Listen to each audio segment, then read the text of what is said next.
Nova e massiva tempestade vai atingir boa parte do país neste fim de ano. O governo do Brasil anuncia que quitou dívidas bilionárias com organismos internacionais. Polícia de Miami prende brasileiro que estava apontando laser contra aeronaves. Homem que invadiu casa armada em Massachusetts é detido e autoridades suspeitam de que seja um brasileiro. Cybercriminoso brasileiro é indiciado nos Estados Unidos por tentativa de extorsão.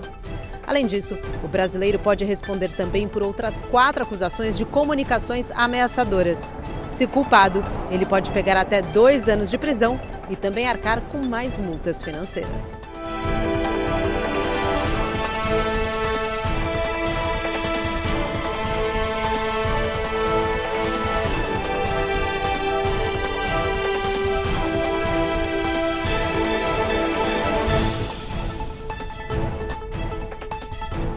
Olá, boa noite. Boa noite. Um brasileiro foi preso na Flórida, acusado de apontar um laser contra aviões perto do aeroporto internacional de Miami. Ele foi detido pela polícia depois que autoridades e um piloto da American Airlines rastrearam a origem desse feixe de luz luminoso. Francisco Teixeira, de 45 anos, foi detido e levado para a cadeia por suspeita de uso indevido de laser contra aeronaves de grande porte. A polícia disse que vários pilotos relataram o feixe de luz verde perto do Aeroporto Internacional de Miami. Eles rastrearam o endereço de onde o laser estava sendo disparado e encontraram o brasileiro. Ele foi preso, autuado e teve que pagar uma fiança de $1.500 para ser solto. As autoridades estão alertando para o aumento desse tipo de ação nos últimos meses, desde que começaram a ser registrados os aparecimentos suspeitos de dispositivos voadores no céu em pelo menos 8 estados norte-americanos. Os lasers são proibidos e considerados perigosos. Eles podem cegar temporariamente os pilotos e causar acidentes aéreos graves, principalmente nos momentos mais críticos de um voo, como o pouso e a decolagem, por exemplo. Desde o início de dezembro, os ataques com esses feixes de luz passaram de 30 por noite para mais de 120. A FAA, a Administração Aérea Federal, disse que os relatos de pilotos aumentaram 260%. Em Medford, Massachusetts, os moradores da cidade viveram momentos de tensão ontem. A polícia emitiu um alerta de perigo e também de risco depois que um homem invadiu uma casa e fugiu armado. O criminoso acabou preso depois de uma intensa caçada. Ele foi identificado como Anderson Ottoni Nascimento, de 31 anos. A nacionalidade dele ainda não foi confirmada, mas há indícios de que seja brasileiro. O prisioneiro vai ser levado para a corte, onde vai responder por vários crimes, como invasão a domicílio, posse de arma e violência doméstica. A data da audiência ainda não foi revelada. A Justiça norte-americana acusou oficialmente um brasileiro de ser um cybercriminoso procurado. Eles alegaram que ele é responsável por uma tentativa de extorsão milionária em uma companhia de Nova Jersey. E detalhe, esse brasileiro mora em Curitiba. O Departamento de Justiça dos Estados Unidos identificou o brasileiro Júnior Barros de Oliveira como autor de um crime cibernético contra uma empresa sediada em Nova Jersey. De acordo com as autoridades, o hacker havia exigido um resgate de 300 bitcoins, o que equivale a mais de 3 milhões de dólares, em troca de não divulgar os dados de 300 mil clientes roubados da companhia. O crime teria sido cometido online, direto de Curitiba, em março de 2020. Além da primeira tentativa de extorsão, ele fez uma nova exigência: o pagamento de uma taxa extra de 75 bitcoins para resolver a falha de segurança da empresa, cujo nome não foi revelado. Nesses casos, a legislação internacional vai dizer que ele responde aqui no Brasil pela legislação brasileira e nos Estados Unidos pela legislação americana. É óbvio que o cumprimento de pena vai ter a mesma discussão que teve o caso do Robinho. Ele cumpre aqui, ele cumpre lá. Em regra, estes casos eles são investigados no território americano, pela polícia americana e o judiciário americano, e há um processo que pode ser feito por meio do que a gente chama de carta rogatória, já que o Júnior, o acusado, não vai sair do Brasil para ir até lá responder, porque se ele pisar lá, muito provavelmente ele não volta mais. E se eventualmente ele for condenado nos Estados Unidos, começa então a discussão que se teve com o caso do Robinho. Ele cumpre no Brasil, não cumpre, o Brasil não pode extraditá-lo. A nossa Constituição impede que ele seja extraditado para qualquer outro país para cumprimento de pena. Mas pelo precedente do caso Robinho, havendo uma condenação em definitivo nos Estados Unidos, ele de fato pode ser obrigado a cumprir pena aqui no Brasil. Claro que as penas elas precisam ter uma verossimilhança, elas precisam ter um equilíbrio entre aquilo que se condena nos Estados Unidos e aquilo que se condena no Brasil. A justiça americana sustenta 4 acusações de ameaça de extorsão contra o brasileiro de 29 anos que não teve foto divulgada. Cada uma delas pode render pena máxima de 5 anos de prisão e multa de até $250 mil. Além disso, o brasileiro pode responder também por outras 4 acusações de comunicações ameaçadoras. Se culpado, ele pode pegar até 2 anos de prisão e também arcar com mais multas financeiras. As multas, especialmente as multas nos Estados Unidos, elas são altas, são significativas. Ele vai ser cobrado pelo Tesouro norte-americano para pagar essa multa. E se ele não tiver como pagar, ao longo da vida dele, a forma de cobrança do Tesouro norte-americano pode encontrar mecanismos de bloqueio, como a restrição do nome, bloqueios judiciais para, eventualmente, se ele tiver alguma aplicação, tiver um pequeno valor, alguma coisa nesse sentido. Não sei, eventualmente, se o Tesouro norte-americano vai gastar dinheiro para fazer esses tipos de ações. Mas a multa em si, ela não gera uma nova prisão, ela gera uma dívida, e essa dívida ela é cobrada como qualquer outra dívida. E em casos, tanto no Brasil, que agora tem mudado a jurisprudência brasileira, mas na legislação norte-americana, enquanto você não paga a multa, a sua pena não é extinta. Os cyberataques são uma preocupação constante das companhias brasileiras, segundo um levantamento feito por um aplicativo de serviços online. As empresas brasileiras defendem uma maior proteção dos sistemas tecnológicos e também a implantação de inteligência artificial combativa. O relatório Security at a Tipping Point mostrou que 40% dos empresários e altos executivos brasileiros são os mais preocupados com esse assunto. Eles temem principalmente o roubo de dados, danos à marca e a perda da confiança junto aos clientes. Essa taxa supera a média global em 19 pontos percentuais. A pesquisa foi realizada pelo Google no Brasil, Estados Unidos, Índia e Reino Unido, e logo após o registro de aumento de ataques cibernéticos do mundo. 81% dos entrevistados relataram que já sofreram pelo menos um ataque de hacker por ano.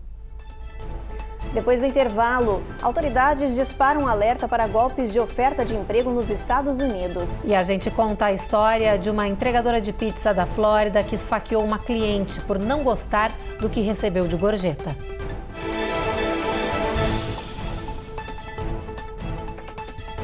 Américas no Ar. Oferecimento Uninter, a melhor faculdade para brasileiros nos Estados Unidos. Acesse uninteraméricas.com e inscreva-se já. Sendwave. Envie dinheiro para o Brasil sem taxas de envio. Aproveite $15 com o código promocional RECOR15 no seu primeiro envio. Ei, deixa eu aproveitar aqui o intervalo rapidinho. Inscreve no canal, aproveita, deixa aí. E dá aquele like, por favor.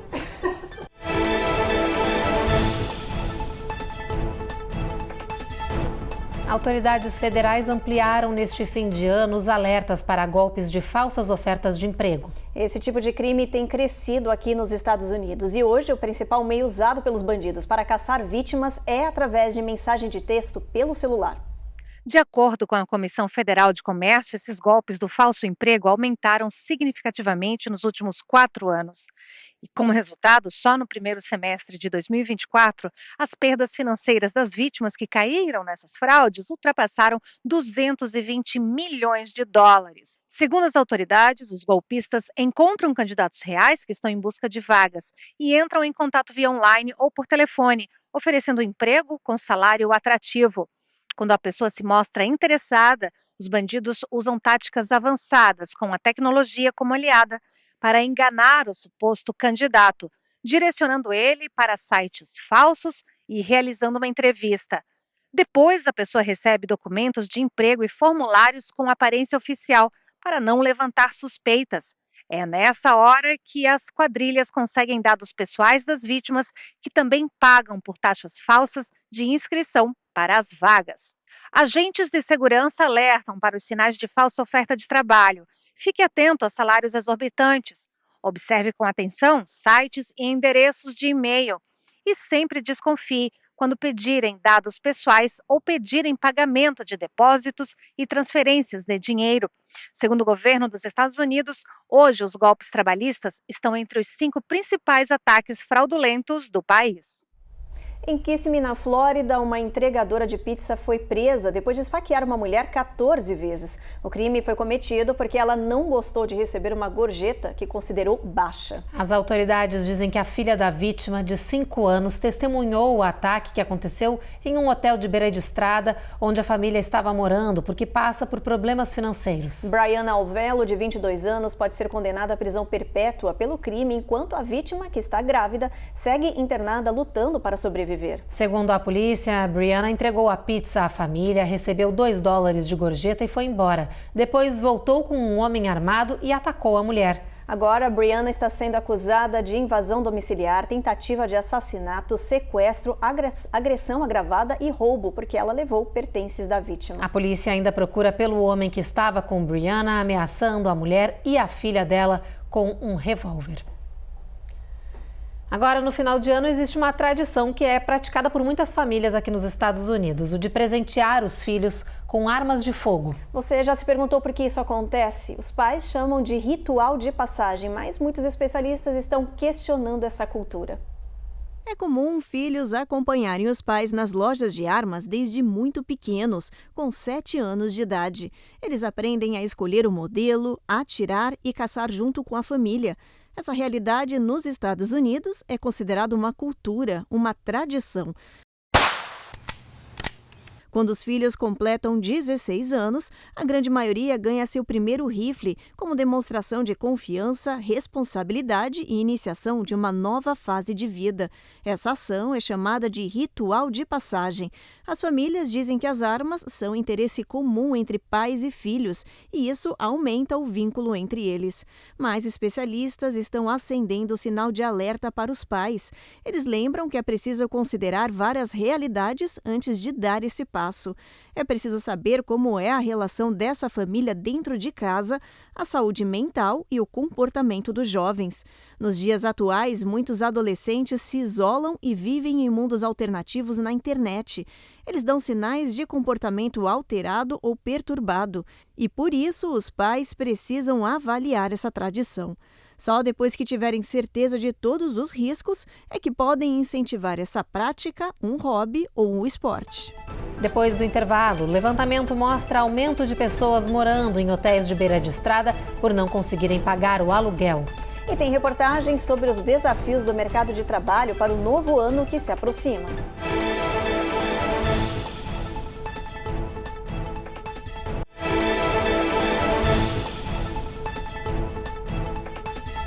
O alto custo dos aluguéis nos Estados Unidos está empurrando muita gente a procurar moradias alternativas e de baixo custo. Entre as saídas para muitas famílias estão os motéis econômicos nas cidades ou na beira das estradas. São quartos minúsculos, com 2 camas, sem geladeira ou freezer, que agora estão virando a moradia de dezenas de famílias. São casais com filhos pequenos que viram os aluguéis dispararem nos últimos anos, o salário achatar e o custo de vida dobrar no território americano e que foram obrigados a morar em motéis da cidade ou de beira de estrada, com um custo médio de $200 por semana. Desde 2019, aumentou em 20% o número de famílias americanas que moram em motéis ou em hotéis nos Estados Unidos. Para que vocês entendam o número na sua magnitude, são 107 mil crianças hoje que estudam em escolas públicas que moram em motéis ou em hotéis. De acordo com o relatório da Harvard Joint Center for Housing Studies, em 2024, 2,4 milhões de pessoas estão morando em hotéis dos Estados Unidos. Mas para muitos especialistas, manter esse padrão e, ao mesmo tempo, guardar dinheiro para voltar a morar em uma casa é uma realidade cada vez mais distante. E muitos acabam indo morar na rua. O levantamento mais recente do governo americano revelou um aumento de 18,1% no número de sem-teto, impulsionado principalmente pela falta de moradias acessíveis. O grande fator foi o alto valor, o aumento do preço das casas depois do Covid. As pessoas não conseguem mais encontrar produtos com valor realmente baixo que elas possam pagar. Número 2 é o credit score, né? Aqui nos Estados Unidos, se você não paga suas contas em dias, o seu credit score fica afetado e você realmente tem dificuldade em fazer uma hipoteca, ser pré-aprovado e financiar um imóvel. Número 3 é que nos motéis e nos hotéis você consegue pagar os seus aluguéis semanais e não mensais. As pessoas não têm reserva de caixa hoje, os juros subiram muito. Os estrangeiros em dificuldade financeira que vivem por aqui também enfrentam esta realidade. A brasileira Priscila, por exemplo, compartilha na internet a dificuldade de sair das ruas e voltar a ter um lar com os 2 filhos. A gente saiu da casa lá, desocupou a casa e fomos pra rua, né, gente? Porque não tinha pra onde ir. Eu não tinha o dinheiro para alugar um novo local. E a gente foi pra rua. Desde a pandemia, os preços dos imóveis subiram mais de 70% em diferentes estados. Os aluguéis aumentaram em torno de 28%. Os governos locais até disponibilizam fundos de habitação de emergência, mas somente para abrigos temporários e não para moradia estável e de longo prazo. Já o governo federal oferece Vale Moradia para ajudar famílias de baixa renda a pagar o aluguel. Mas com a longa lista de espera, muitos acabam despejados antes de receber o benefício. A inafordabilidade do produto residencial hoje é real e isso afeta muito na parte psicológica e socioeconômica também da população que não tem uma residência fixa, não consegue empregos, né, bons por causa realmente da falta de endereço e dos créditos baixos, e isso afeta realmente todas as famílias que passam por essa situação hoje nos Estados Unidos. E já que a gente está falando de moradia, será que o mercado imobiliário no próximo ano será bom para quem sonha em comprar a casa própria? Afinal, 2024 foi considerado difícil para muita gente, mas especialistas acreditam que o ano que vem pode ser diferente e melhor. 2024 foi sim um ano muito difícil para quem buscou comprar uma casa própria. Muitas famílias tiveram que adiar os planos, principalmente por causa das taxas de juros altas, hipotecas caras e preços disparados dos imóveis. Mas para 2025, os especialistas estão animados. Para o chefe da Associação Nacional dos Corretores de Imóveis, Lawrence Yun, o próximo ano será muito melhor para os compradores de imóveis. Ele diz que a previsão é que o número de casas disponíveis no mercado aumente, o que vai favorecer mais opções aos compradores com preços mais atrativos. Além disso, as taxas de hipotecas devem baixar. Na semana passada, a taxa média de mortgage fixo para 30 anos já tinha reduzido para 6,72%. A expectativa é que caia ainda mais, fazendo uma grande diferença no bolso de quem quer comprar. Mesmo uma mudança de 0,5% na taxa de hipoteca pode significar cerca de $150 em economia nos custos mensais de uma hipoteca, afirmou Lawrence. Mas existem más notícias também. Os preços das casas não devem baixar tão rápido. Muitos especialistas dizem até que podem aumentar de preço no ano que vem. Os valores das residências devem girar em torno de $410 mil em 2025. A saída é negociar o preço e procurar a melhor taxa de hipoteca. E a partir de janeiro do ano que vem, as pessoas que possuem o Medicare vão ter um teto máximo de gastos com medicamentos, $2 mil. Isso significa que, ao atingir esse limite, o Plano de Saúde Federal vai ser obrigado a arcar com os custos extras. A novidade foi comemorada.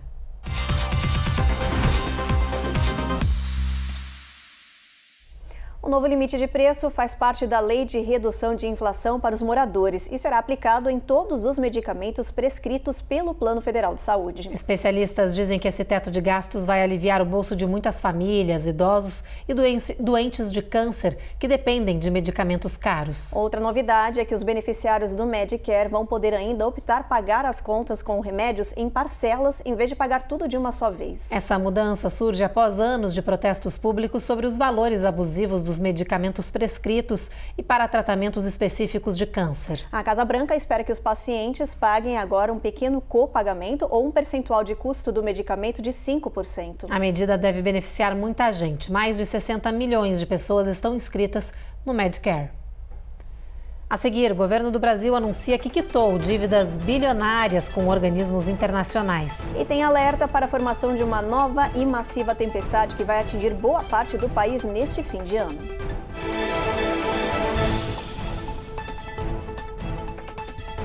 Américas no Ar. Oferecimento Uninter, a melhor faculdade para brasileiros nos Estados Unidos. Acesse uninteraméricas.com e inscreva-se já. Sendwave. Envie dinheiro para o Brasil sem taxas de envio. Aproveite $15 com o código promocional RECOR15 no seu primeiro envio.